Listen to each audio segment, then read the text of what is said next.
Bom dia. Quem vos fala é a dona do canal Mulheres que Amam Demais sobre esse tema. E eu vim falar desse assunto tão penoso, dar meu depoimento, mas eu tô ocultando meu rosto porque não é legal, né? A gente vai falar de assuntos tão pessoais e que é sempre espinhoso, né?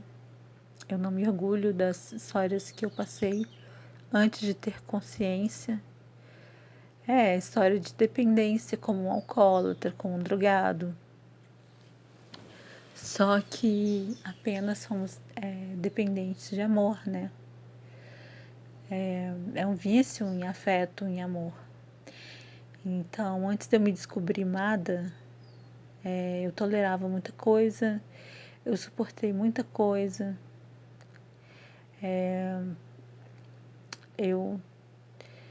Vou contar, vou tentar ser o mais breve possível, mas vou tentar passar um pouco da minha experiência para quem se identificar, né? Poder identificar em si os sintomas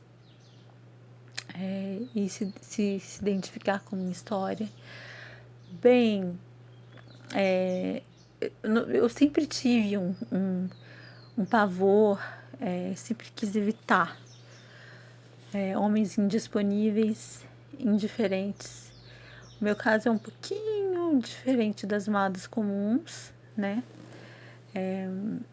Por questões, depois vocês procurem sobre a teoria do apego de John Bowlby, que também explica muito disso, né? Porque meu pai era um homem excessivamente carinhoso, próximo, e esse foi o meu padrão, exemplo de apego, muito seguro, né? Então, eu tinha pavor e sempre evitei homens indisponíveis, indiferentes, distantes, frios. Aí eu sempre buscava me relacionar com homens que demonstrassem amor em excesso, um amor até doentio, né? Uma certa obsessão por mim. Como se eles girassem em torno do meu afeto, né? Pode parecer um tanto narcisista isso, mas não. É porque eu tinha muito medo, né? Sempre amei demais e eu queria que fosse recíproco, né? Eu queria que fosse. Eu sentia que um afeto qualquer não ia dar conta das minhas necessidades afetivas. Eu não ia conseguir me relacionar de igual para igual. Bom, eu sou borderline também, né? E é tudo muito intenso. A maioria das madas são borders, inclusive, segundo a doutora Ana Beatriz Barbosa. Eu já vi entrevistas em que ela fala sobre esse tema e ela aborda essa questão. Então, eu sempre gostei de homens que beirassem, fossem mesmo obcecados por mim, né? As madas têm essas peculiaridades, muitas são aquelas mulheres que escrevem para presidiários que estão lá cumprindo pena. Mas por que elas fazem isso? Porque elas gostam de assassinos, de criminosos? Não. Porque a lógica de uma amada é a seguinte: esse homem só tem a mim no mundo, eu vou ser a única a dar afeto para ele, então eu vou ser o universo, o mundo para ele, ele vai me amar desesperadamente, loucamente. Amada, gente, ela precisa ser amada desse jeito. Se não for desse jeito, não serve. No meu caso, nunca busquei, nunca tive atração, nunca tive interesse por esse tipo de homem, por entender que eles não seriam capazes de dar amor, afeto seguro, né? Já entra de novo na teoria de Bowlby, que também influencia muito o meu caso. Então, eu entrei em muitos relacionamentos, porém entrei em muitos relacionamentos sabendo que eram furadas, que eu estava entrando em furada e que não era ideal para mim. Simplesmente porque o homem, o companheiro, né, demonstrava gostar de mim excessivamente, escrevia cartas, poemas, dava presentes, demonstrava muita devoção, um excessivo romantismo, desejo, amor, carinho, declarações de amor, surpresas, né? Ia muito atrás de mim, ficava em cima de mim, assediava. Isso aconteceu, inclusive, com um amigo meu de tempos, que era, sabe aquela pessoa que você acha, você tem até certa pena, porque ela é muito estranha, de uma forma ruim. Você percebe que tem uma coisa errada com ela. Então, por causa disso, eu não consegui enxergar ele como homem. Mas, assim que eu terminei meu casamento, porque meu marido acabou se mostrando muito abusivo, né? Ele bebia, enfim, se transformava, e aí chegou num ponto que não deu para continuar. E ele se declarou, assim, mas ele se declarou de uma forma avassaladora, me cercava, me dava presentes, escrevia cartas, poemas, se declarava, falou que ia morrer me amando, que eu era a mulher mais maravilhosa do mundo e que me amava já tinha tempos, né? Desde que a gente tinha se conhecido há muitos anos. Então, eu simplesmente pirei, como se virasse uma chavinha, sabe? Eu me apaixonei perdidamente por esse homem. E meus amigos viravam e falavam: como você pode gostar de fulano? Não tem nada a ver. Ele, até dias atrás, você não tem nada a ver, né? Você até comentava que ele, coitado, é uma pessoa de muitos limites e muitos problemas, né? Uma pessoa muito problemática. E foi assim, gente. E esse relacionamento foi muito difícil para eu terminar. Era uma pessoa que me roubava. Ele entrou dentro da minha casa, roubou um anel que meu pai tinha me dado de 15 anos, que era assim, não pelo valor material, mas era pelo valor infinito emocional, né? Porque as coisas para mim têm muito valor emocional. Se a pessoa me der um bilhetinho, uma coisa assim, eu guardo, sabe? Dou muito valor naquilo. Não precisa ter valor material. Não era porque era uma joia, mas ele vendeu, ele me roubou, ele vivia me traindo, ele me botava para baixo, ele me depreciava. Eu não podia nem cortar o cabelo porque eu fugia da idealização dele. Ele pertencia ao movimento gótico, então eu não podia ficar feliz, eu não podia trair o movimento. Assim, era um relacionamento terrível, terrível, terrível. E eu tentava salvar, né? Porque as madas têm essa característica de quererem ser salvadoras dos homens e serem salvas também, né? Então, esse relacionamento foi muito complicado para eu sair, né? Porque ele ameaçava também acabar com a própria vida, né? E falava que ia mudar e nunca mudava. E eu suportei isso por mais de 2 anos. Mas aí acabei conhecendo o outro cara. Foi meu ex-companheiro, não posso falar o nome também. Ficou comigo mais de 10 anos. Mas é engraçado, né? Que como a gente se apaixona muitas vezes porque a pessoa demonstra um oceano de amor e obsessão, pelo menos no meu caso, né? E justo por causa dessa obsessão, muitas vezes não passa de um stalker, sabe? Isso aconteceu comigo algumas vezes. De uma pessoa ser muito obcecada por mim, mas tão obcecada e tão me colocar tanto num pedestal e ser tão fora da casinha, né? De cercar a minha vida, tudo que eu faço, que ela não tem coragem de se aproximar o suficiente para me amar, né? E o medo dela, de verdade, é de me amar, não de me perder, né?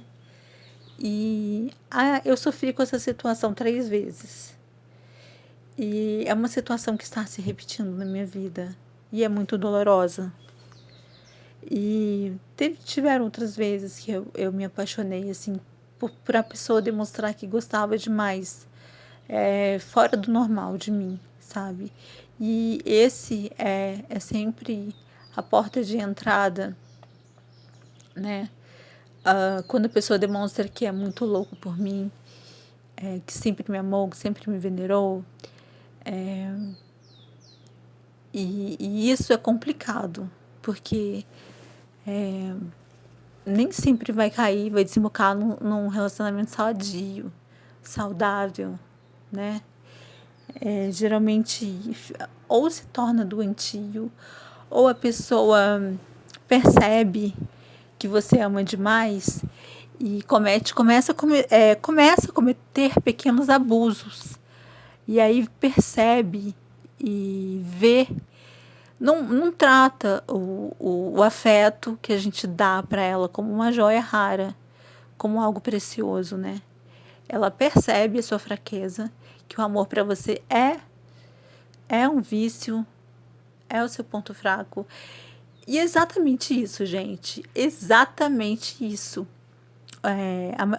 Isso é claro para mim, porque os meus relacionamentos dão errado, né? Enquanto a pessoa me respeita, quando eu consigo estar dentro de um relacionamento, até com uma pessoa que eu achava que ia ser saudável, a dinâmica, quando ela percebe que ela pode ir um pouco mais longe, ela pode abusar, né? Que eu vou tentar DR, vou tentar salvar, vou tentar conversar, você é muito amorosa, você é muito compreensiva. Parece que a pessoa pisoteia, né? E é complicado.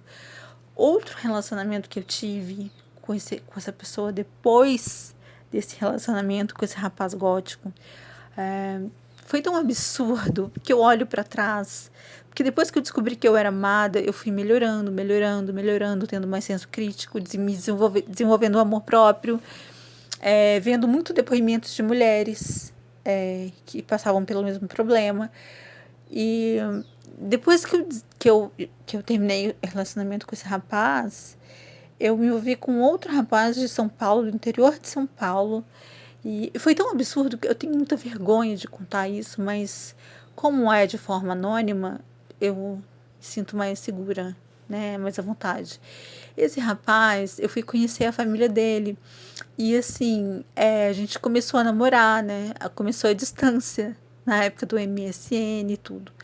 Porém, no primeiro dia, gente, quando os pais dele foram dormir, tirar a sonequinha, ele me levou pro quarto dele e me forçou a ter relações com ele. Eu que esperava que nossa primeira vez fosse ser mágica, ser encantada, né? Ser aquela coisa romântica, sonhada, especial, né? Ele me forçou. Ele era 10 anos mais novo, né? Na época eu tinha 28, ele tinha 17.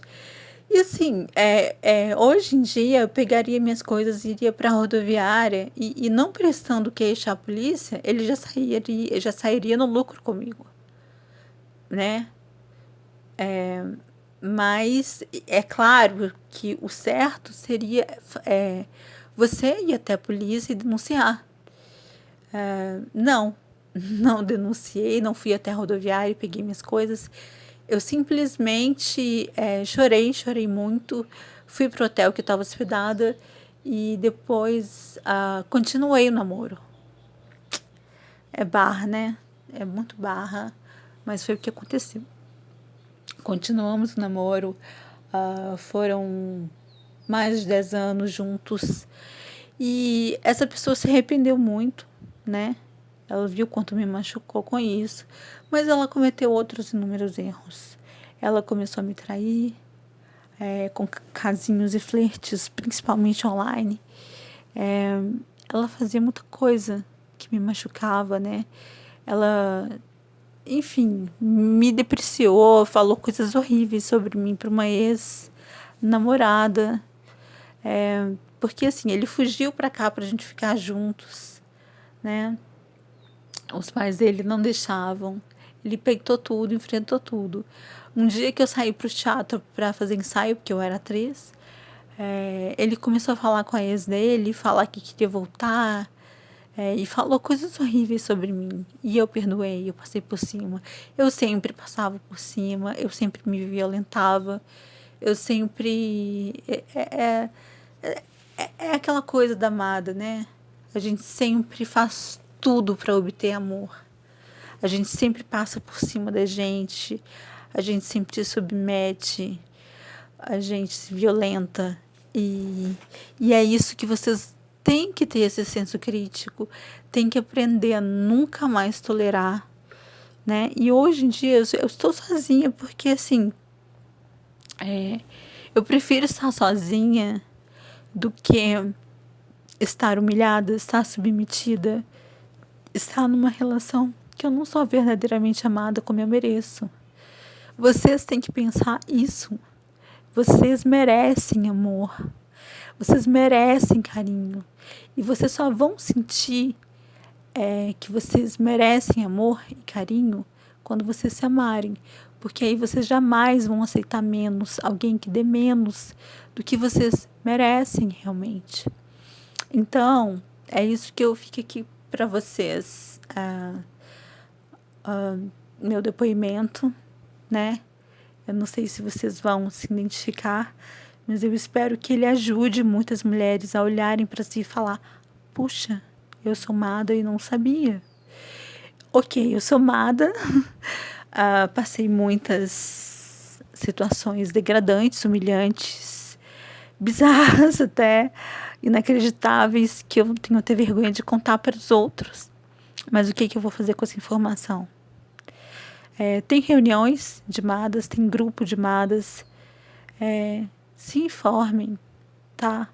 Vão buscar ajuda, vão atrás de ajuda, porque é muito importante. É muito importante. O amor próprio é tudo, né? Porque a pessoa, a gente dá o limite, a gente dita o que a gente suporta, o que a gente não suporta, o que a gente merece. O outro nos concede o que a gente acha que merece, entendeu? Então é isso, gente. Eu espero ter ajudado. E tenho todas, né? Que eu falo para mulheres que os homens, existem até os homens que amam demais, são os Hades. Inclusive, quando eu não tinha esse senso crítico, né? Minha ficha caiu de que eu procurava Hades, né? E provavelmente, se eu soubesse desse grupo antigamente, eu iria com certeza ir para a porta desse se ele se encontra em algum lugar, eu iria para a porta para conhecer um desses Hades, porque eu ficaria fascinada. É o tipo de homem que me desperta loucura. Hoje em dia eu sei que isso não seria saudável de forma alguma. O relacionamento precisa de dois inteiros, né? De duas pessoas que não vejam no amor uma dependência, né? Mas um complemento, uma forma de crescerem juntos. Ama o outro não porque precisa dele, mas porque quer estar ali, né? Então, é isso, gente. Eu espero ter ajudado. Um beijo grande no coração de vocês. Fiquem com Deus. Tchau, tchau.